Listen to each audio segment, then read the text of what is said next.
The real reason I'm going to do these Steelers things every week with you is because of Kevin Colbert. You know, the connection, his wife, and yes, he has been seen from time to time in the Corner Tavern just talking to the guys. And I love Kenny, Kevin, he's always been good to us. Where is the Corner Tavern? Somewhere in West Mayfield. Okay. Great place. Yeah. But I really respect the guy. He's always been good to me.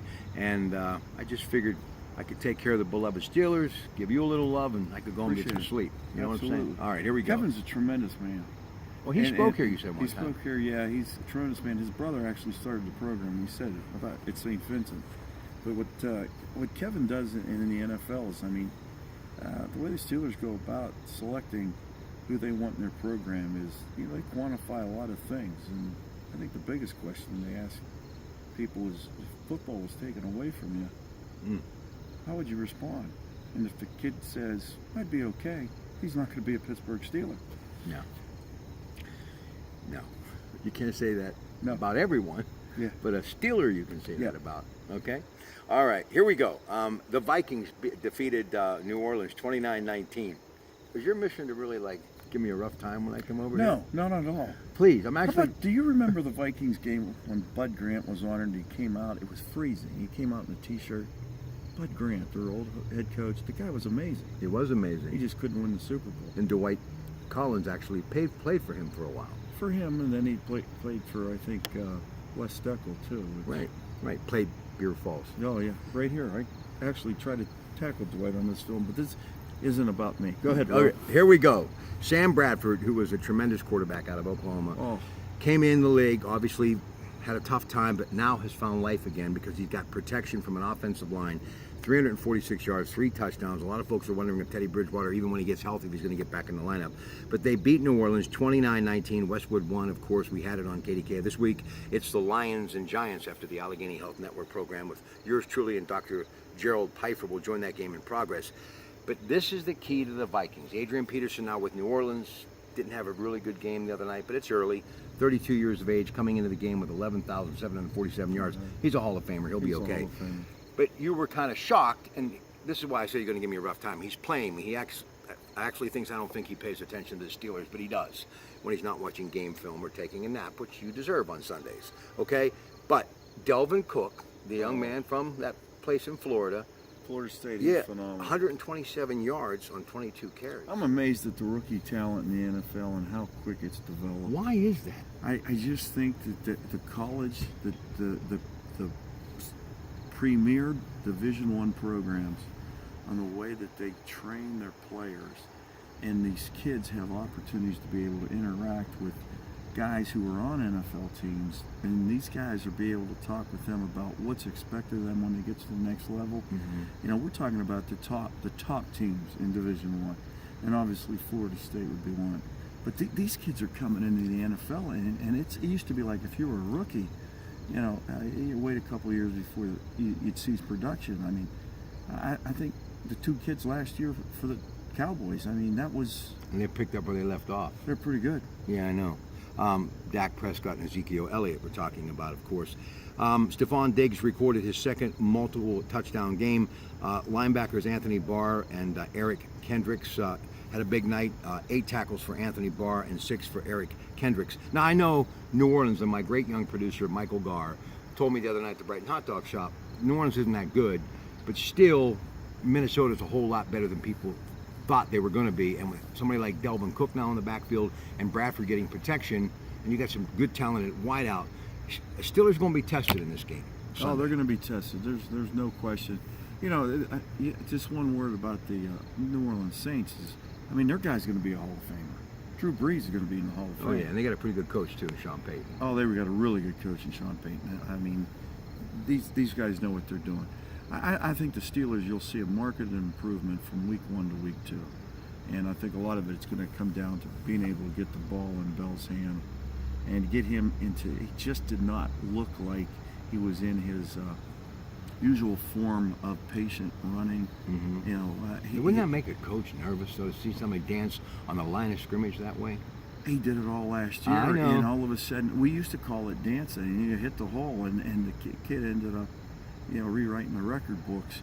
And I got a feeling that he's the way that Munchak's blocking up front. They got these guys schemed up front. Allows for that to him to be able to hesitate until that linebacker is really hidden behind two offensive linemen, doubling a guy, and then he makes his cut and it bursts.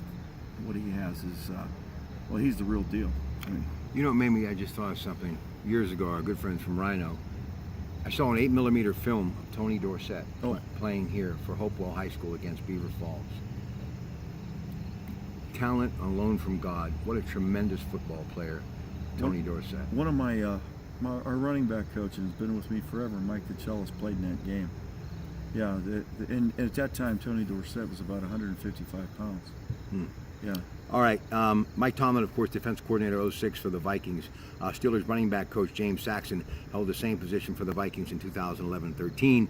And Vikings running back coach Kennedy Palomalu is the uncle of Troy, of course, who played out of USC 12 seasons, won a couple of Super Bowls. People don't realize, they think it's all Sunday. But guys like Kevin Colburn, he doesn't need me to tell everybody this, but I'm going to do it anyway. You're a coach. This is hours and hours, and you're grinding it out. They earn every cent that they make. I don't think people realize what they do throughout the year to get to that 60 minutes on Sunday. My dad's a pastor, my brother's a pastor. They used to say, what do you do during the week? They thought preachers just worked on Sunday. I think coaches just coach on Sunday or on Saturday if you're in college. This process, this business,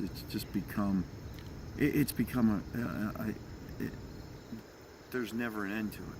There's never an end. I mean, even at Division III, the recruiting continues. But at the professional level, I had an opportunity to have a young man, a guy my age now, on our staff named Tyrone Dixon from center. And Tyrone has worked in the NFL. He coached for the Chargers. He did a couple stints with the NFL minority program. And when he was coaching here as a part-time guy for 2 or 3 years, he'd get phone calls from guys in the NFL that were his friends that would just talk about just an opportunity to be able to get out of the office. It's just hour upon hour upon hour, and but it's the pinnacle. Every coach wants to get there. All right, the thing I really want to say to all of these young athletes walking out tonight the locker room after practice, book bags, heading back to do some studying. What a joy and how blessed you are to be here at Geneva. I have such great respect for the president and so many people that I know here, and obviously the faculty and people like you, and any child that would have an opportunity to matriculate to being an adult and doing it here, pretty lucky. And it's a great school, and it's just a wonderful place to be, and there's not a setting like it anywhere else. Rob, it's a great place to be now. It really is. And with new leadership, with our president, who is, he's a Beaver County guy. He's played football for Joe Hamilton and played center in a triple option offense. But his ability to lead, he does it by example. Yeah. He's able to talk. Calvin's able to talk with a group of people, a variety of types of people, and communicate that Geneva College is a Christian school that truly does care about people and making our mark in the world, not because of what we do, but what God's trying to do in the lives of our students, our faculty, our staff, our coaches. It is a great place. I just can never see me being anywhere else. Listen, by the way, the quarterback with the most wins in Cleveland since this edition of the Browns have been there in '99. Survey says Ben Roethlisberger. Yes. Come on. Oh, yeah. I mean, they must just. There's going to be no number 7s anywhere in that city before it's all said and done. I was in Cleveland one year, went to college at Baldwin Wallace, and the Browns, we shared their facilities. And that was the year they had Brian Sipe, and they had a great team. Number 17. They had a great team, and they were good guys. Right. But they knew I was from Pittsburgh, and long story short is, you got to feel for the Browns. I want to see that rivalry restored. Me too, big time. Listen, you've got Joe Hayden out with the Steelers. You got Jesse James saying Vance McDonald who, a couple of touchdown passes. Le'Veon's going to get better. You have Antonio Brown, who's big time everything, and Marquise Pouncey back on the offensive line, and you've got maybe your best rush defensive line that you've had in years with the Steelers. So there's another rookie right there. a kid just shows up and Oh yeah. you know, TJ Watt just Let me play. Let me play. Well, here's the thing. You look at Deshaun Kaiser, and we'll end on this note. Yes. He had an exceptional debut. And a lot of people seem to forget he played college football South Bend, Indiana, you know, where Yes. Canute, Rockney, and those guys played. So they understand what it's like to play in front of 100,000 people. By the time they get to that level, I think it's just being able to focus and keep your eye on the prize. So long. Thank you to Christine Laird and, of course, Gino DeMarco. We'll see you next week. Saturday night, Beaver County night, St. Vincent. Are you kidding me?